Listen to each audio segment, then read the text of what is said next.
I think it's really important to note that the technology is only going to get us so far. And really, we look at two other key elements in this work, and those are education. And by education, we mean media literacy in the classroom for young people. We also mean societal education, alerting people to the existence of provenance technologies. And then consumer education. How does one use those technologies when one comes across them?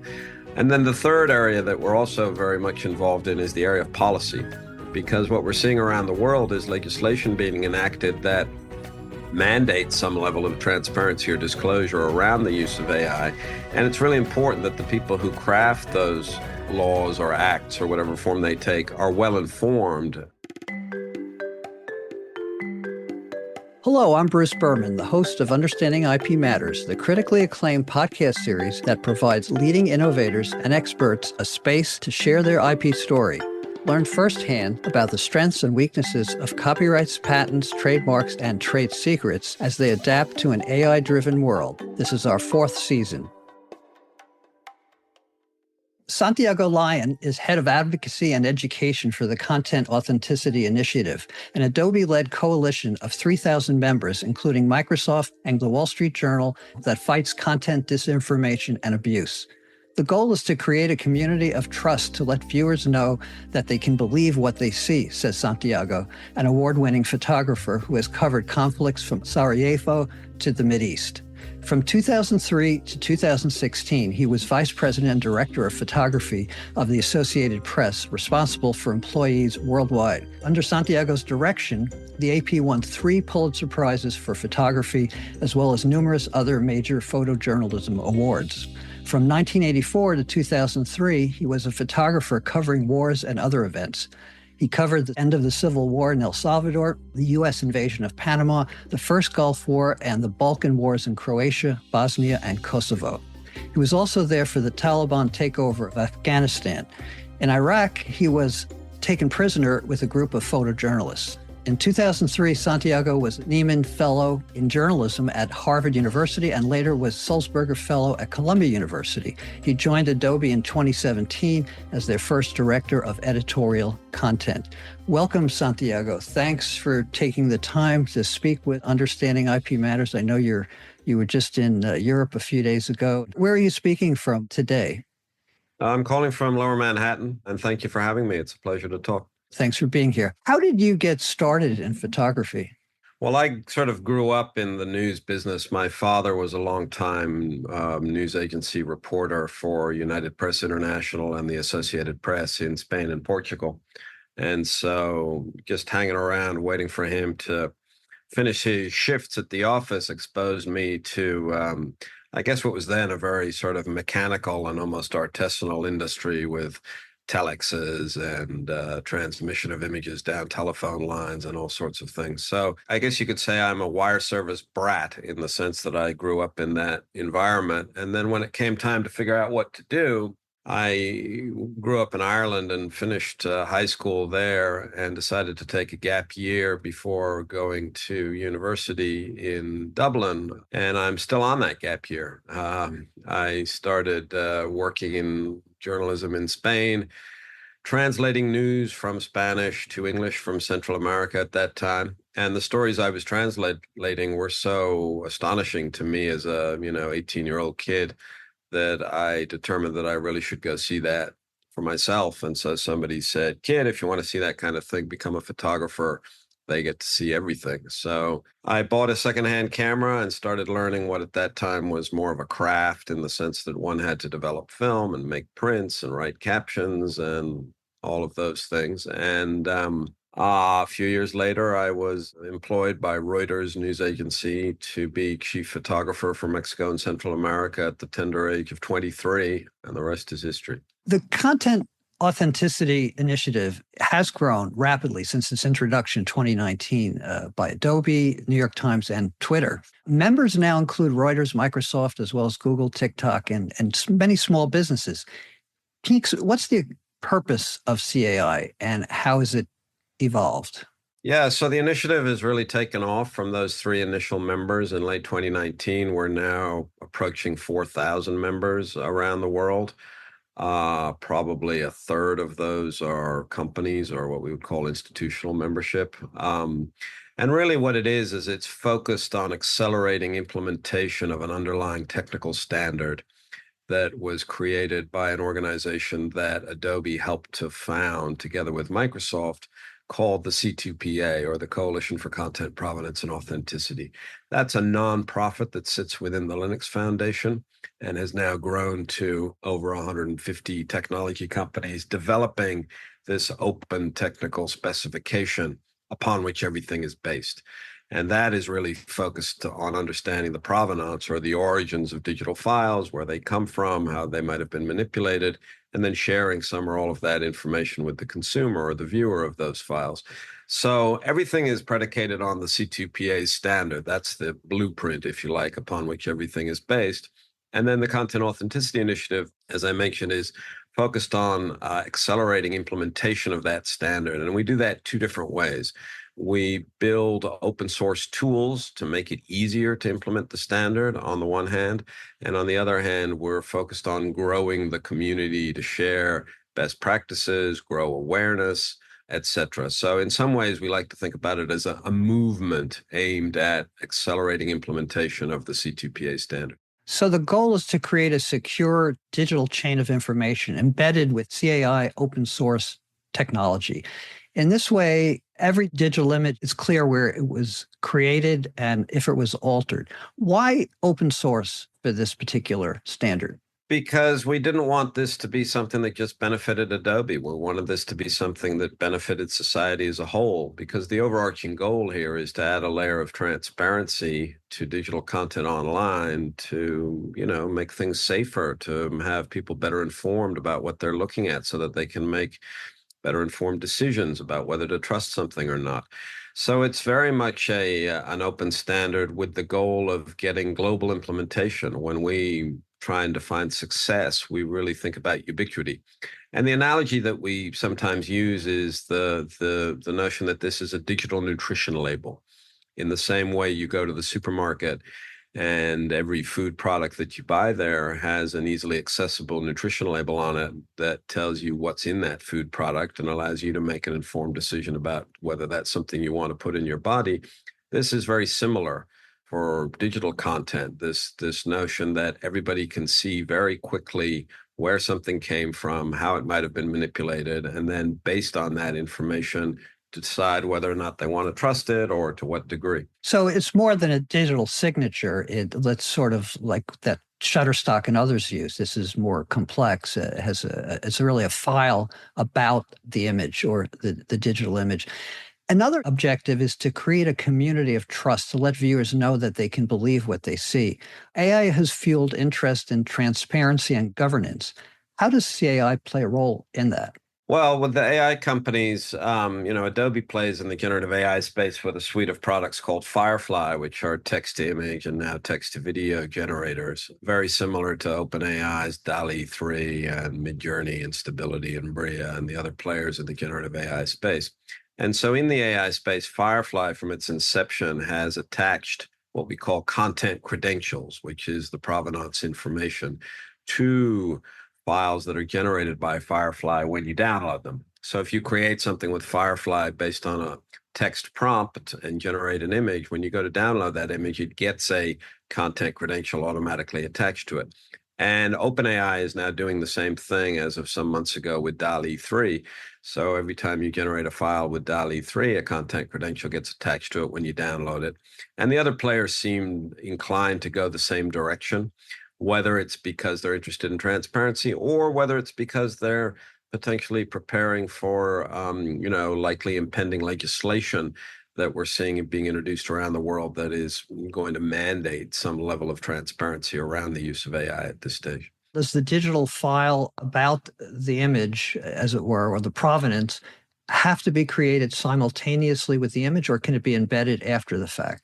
It can be embedded after the fact. I mean, we've divided the work up into three main areas, starting with capture. So we're working with all the hardware manufacturers, cameras and smartphone manufacturers, to embed this C2PA technology into their devices. Leica has a camera that creates the file, as it were, with the image.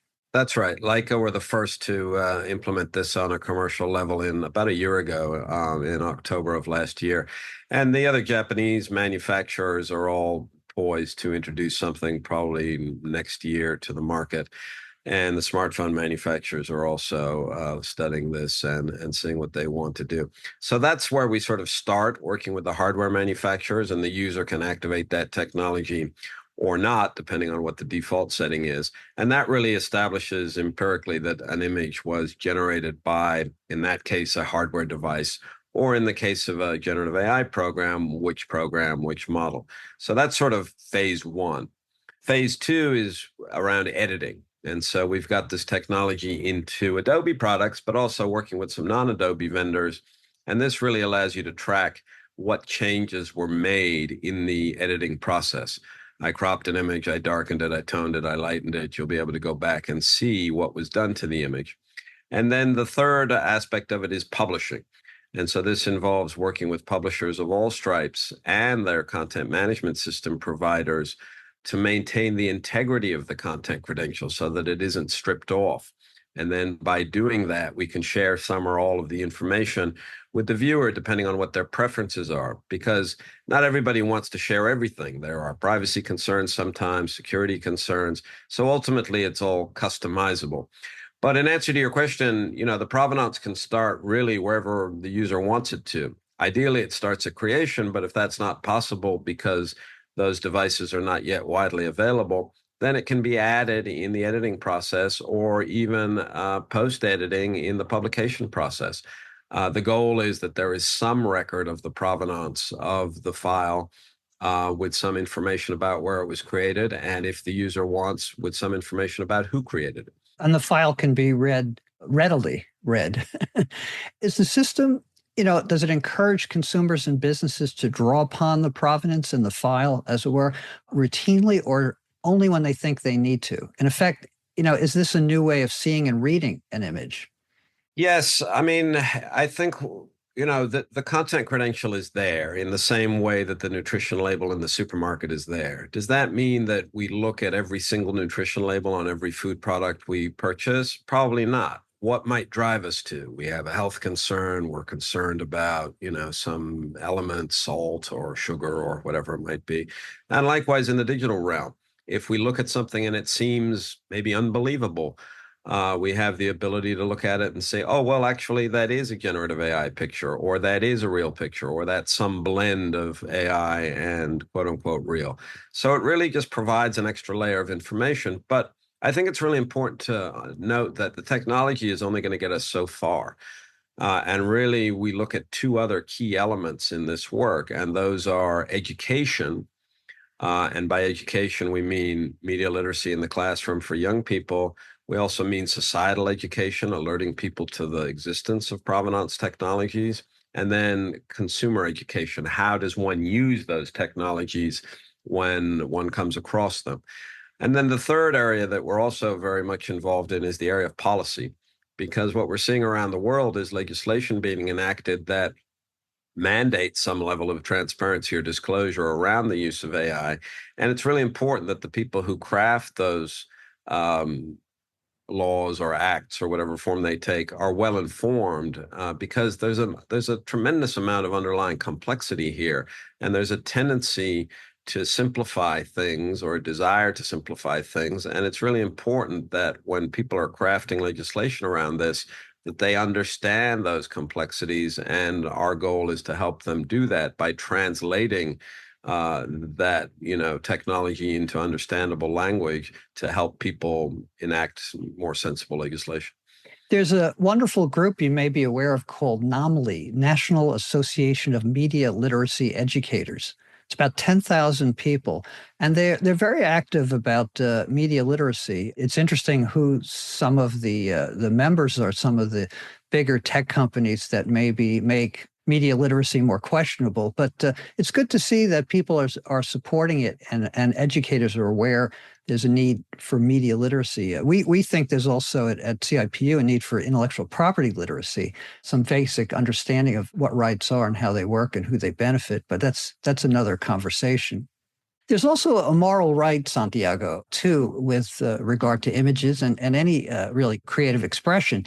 Many creators don't want their work to be altered at all, for whatever reason. It is not a matter of information or compensation. And yet others say, yes, you can alter it, but I like to know about it and I like to get paid for it. What's your thinking about that? Well, one of the things that the content credentials offer is a do not train label. So if a creator does not want their material to be used by or in data training sets to train AI models, they can affix this label to their content and indicate to those data scrapers that it's their preference that their material not be used. Now, of course, that's dependent on those companies respecting that label, but it is a step in the right direction, because I think what we're seeing right now with regards to data training for generative AI models is that the law is still catching up, trying to decide what to do here. And there have been a number of cases that have really, decided in favor of the generative AI companies as opposed to the owners of the intellectual property. There are a number of high-profile lawsuits going on at the moment, and it remains to be seen what the outcome will be, how the jurisprudence will affect that going forward, what bearing legislation will have on all of that. But it's very nascent, because when you think about it, generative AI, at least in this form, has only been around for a couple of years. And we know that legislation and laws and court cases take time to decide, and the technology is racing ahead in the meantime. Now, I think we touched upon this, but the software tracks the image, the file tracks how the image was originated and how it was used or altered. But does it track how it was infringed? That how the legal aspect of, was it used without authorization, or does it help to facilitate a payment or a royalty, or it just takes it up until source and use? There is probably a digital rights management use for content credentials. We're not currently involved in that space. Adobe is essentially a tool builder, facilitating creativity, but there are some companies out there who are in the business of digital rights management and detecting unauthorized use and piracy.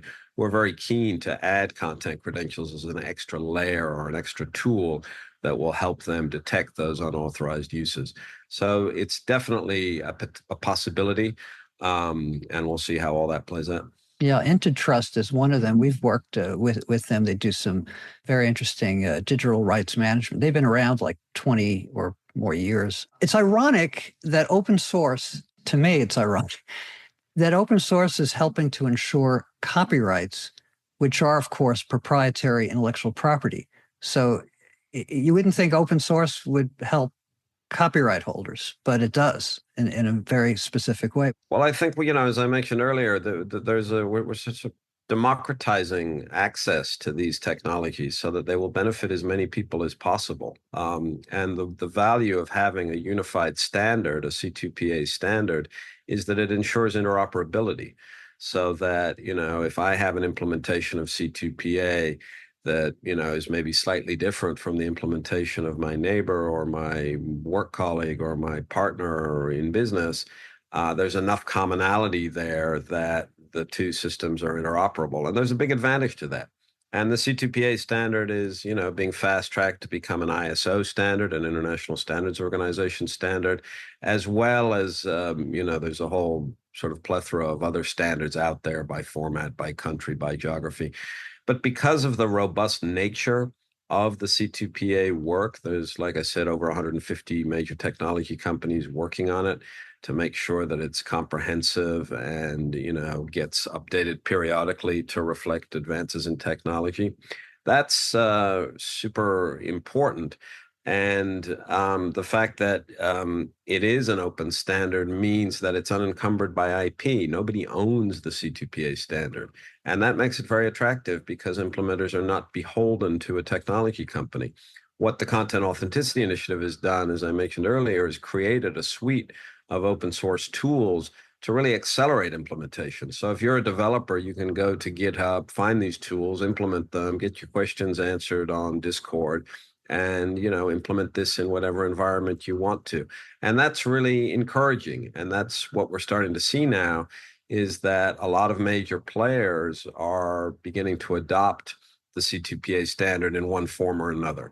So we have Meta, we have OpenAI, we have LinkedIn, we have Google, Amazon recently joined the C2PA steering committee. So there's a whole host of big players.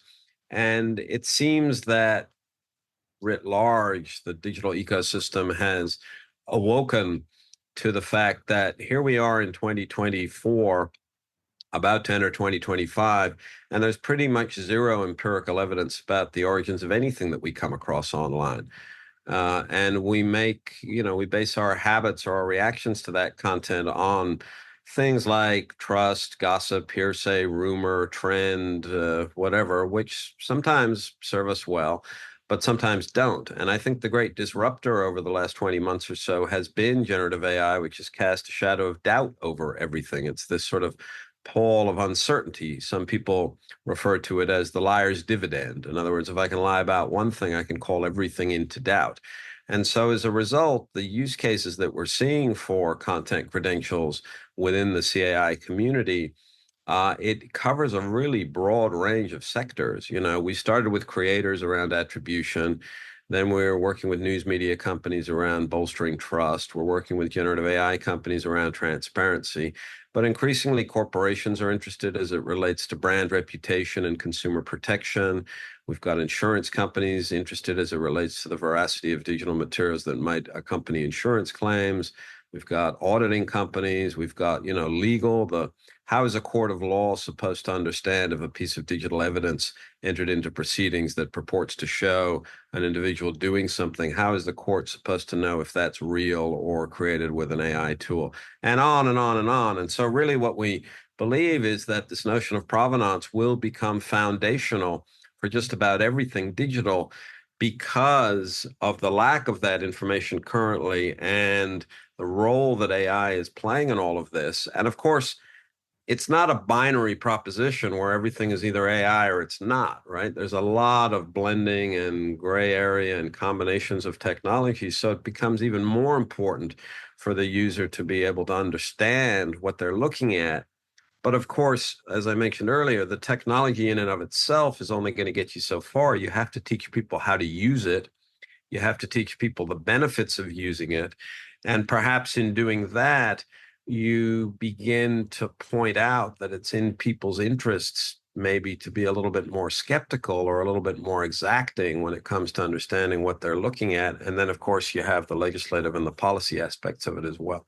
Do you see a transaction or transactive component here? Currently, there's not, but when you need to alter something and you want to be transparent about altering it, and you're going to have to pay something to do so, perhaps, that's the next step. Is that part? Do you see that ever as part of CAI, or is that something outside of the realm? The technology is very complex. And so implementing the technology is often dependent on the wherewithal and the technical resources of the implementer.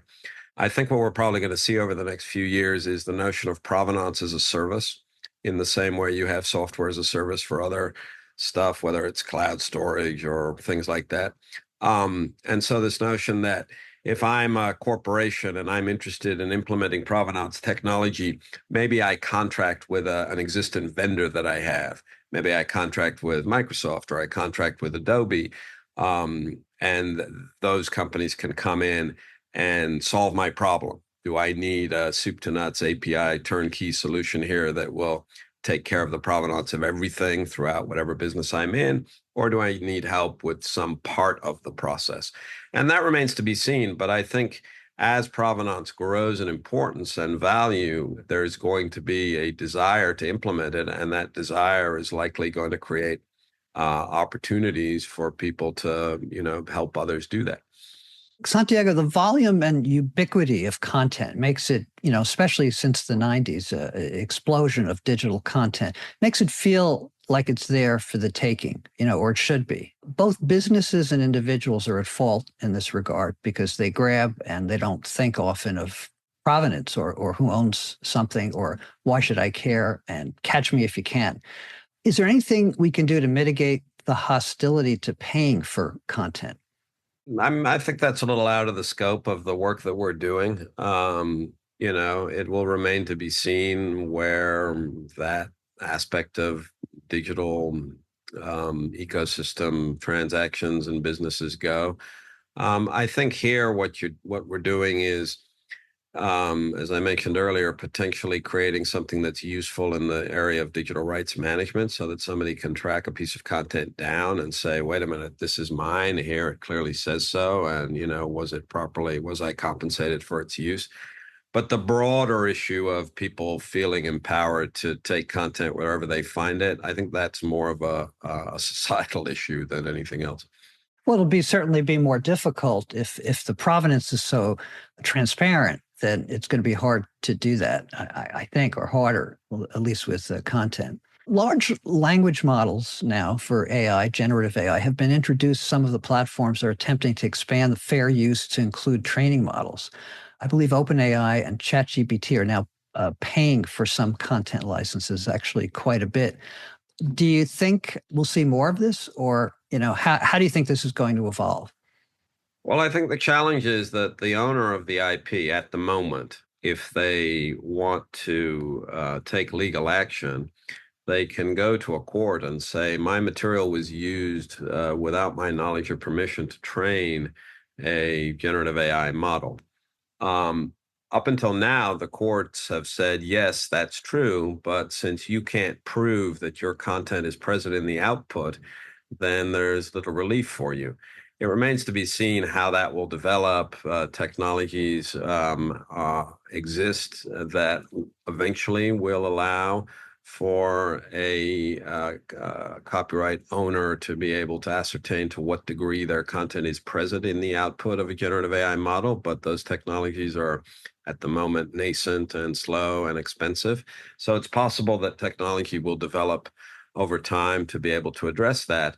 But in the meantime, I think the courts are still trying to figure it out. And there have been numerous cases, and there are numerous ongoing cases trying to figure out how all of this is going to work. So it's very much a work in progress. How do businesses become members of CAI? Can individuals join too, or is there a registration fee, or how's that work? No, joining the CAI is completely free. There's a web form on our page at content-authenticity.org. We welcome anybody, companies, individuals, anybody who has an interest in this. And by joining, you become part of a broader community.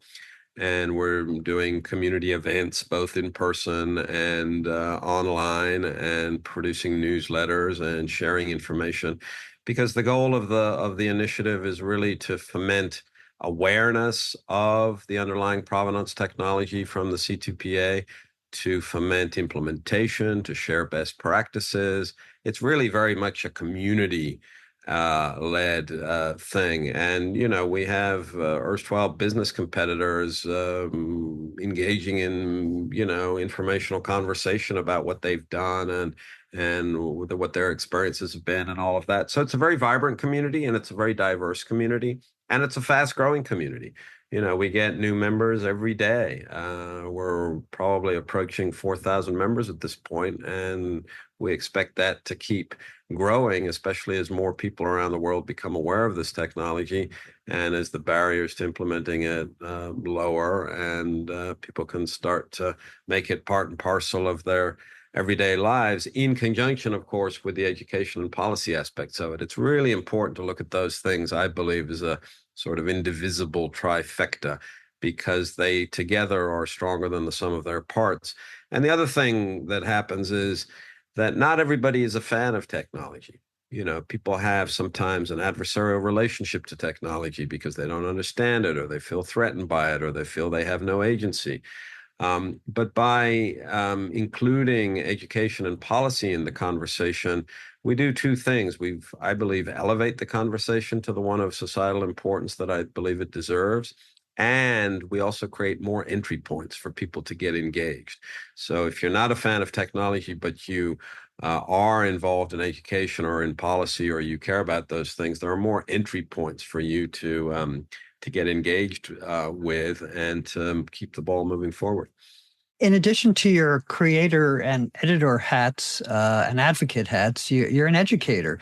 What do photographers and other content industry creators need to know today that they didn't perhaps need to know 20 or 30 years ago?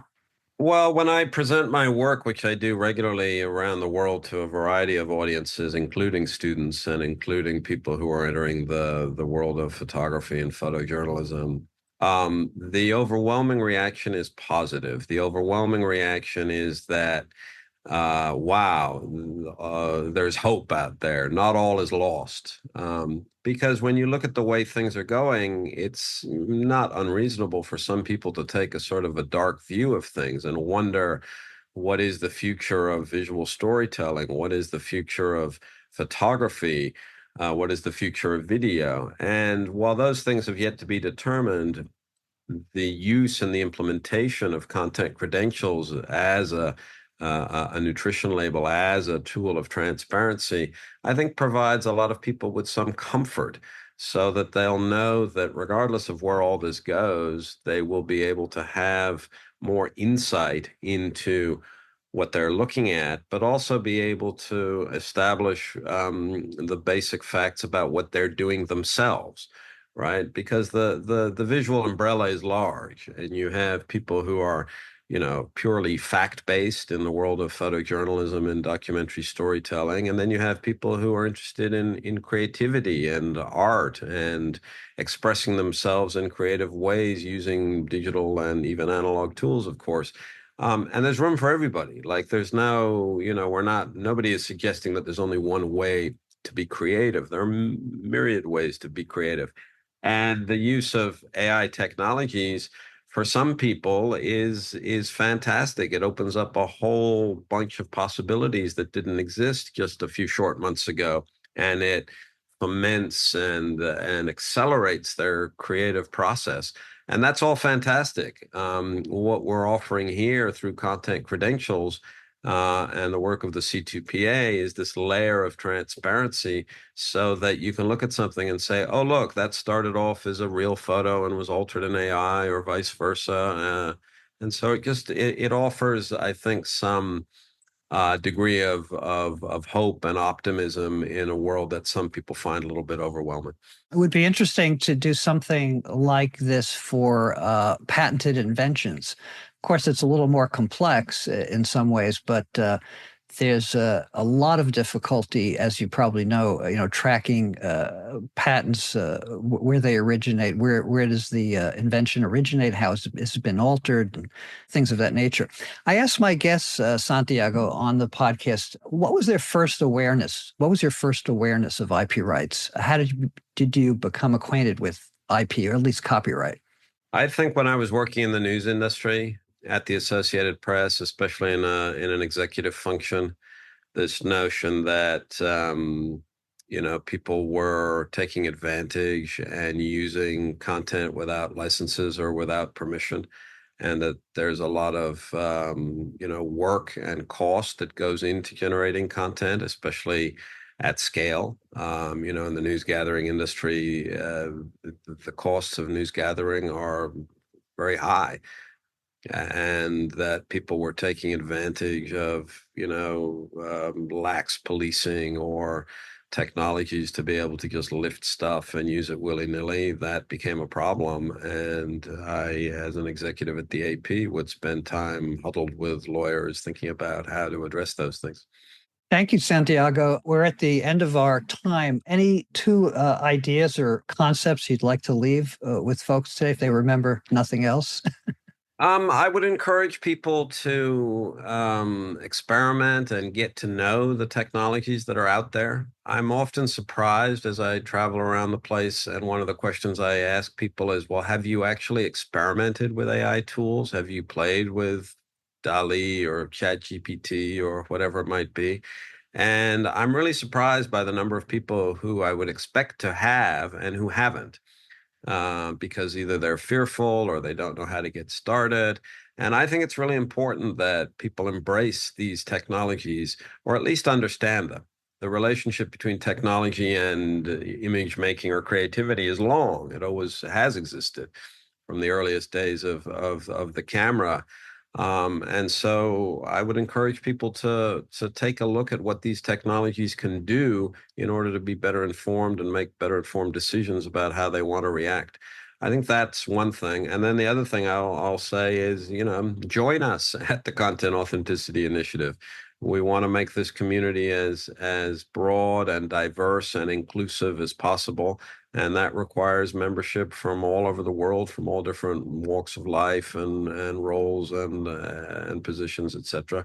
So I think those are the two things. Get to know the AI technologies and get to know the Content Authenticity Initiative as a way of injecting more transparency into the world we live in.